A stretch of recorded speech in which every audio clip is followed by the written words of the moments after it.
Then you bring into the mix the 55 new boxes from North Korea, the unilateral turnovers. Those have been put into the same project that was dealing with the original unilateral turnovers. And indeed, many of these boxes have apparently come from the same localities that the original unilateral turnover remains came from. And so they're going to be looked at as part of the same whole. The volume of work for Korean War has gone up by a few orders of magnitude in the last year. And so we have taken our largest lab floor and we've made that all Korean War.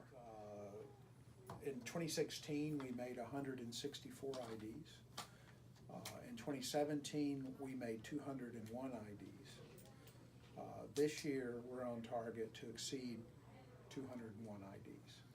With some of these, we can look at them and at a glance, I can say, oh, that looks like an Asian guy.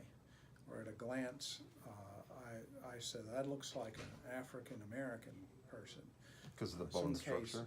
Yeah, bone structure, size, and shape. And sometimes we say, that's a really big person. You know, maybe I can't say anything else, but I can say he's really big. Well, he's probably not Korean, right? Yeah, the isotopes are coming into play now. That's a new test modality in our lab. And it is currently something that we're at a stage today where we're doing sample preparation here, and we're contracting out the actual isotopic testing to a lab in the mainland. However, we have now purchased all of the equipment that we need to start doing the isotopic testing ourselves, and so that equipment's coming in over the next month. By this time next year, we'll be fully functioning, performing our own isotope test. But the isotope test can tell you things about where a person's from, geographically where they're from. But we could take readings from your tissues and say this is a guy that lived in this place when he was younger and maybe lived in this place in the last several years of his life.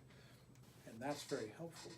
So, for example, DNA testing can tell us things about ancestry that goes in tandem with what the anthropologists are seeing. But you could have an Asian American, for example. We have a lot of Asian Americans missing from Hawaii. And if you're an Asian American missing from Hawaii, then as far as DNA is concerned and as far as anthropology is concerned, you just look like a North Korean or a South Korean or a Chinese. Mm-hmm. There's no way to differentiate them with those methods. So the isotope methods, we were very keen to get that capability built up and developed here because we think it's going to be critical, for example, for helping us recognize an Asian American when we come across them in our samples, as opposed to being, say, a member of another, either a foreign ally like South Korea, mm-hmm. or perhaps maybe remains of an enemy combatant that we may have inadvertently brought into the lab.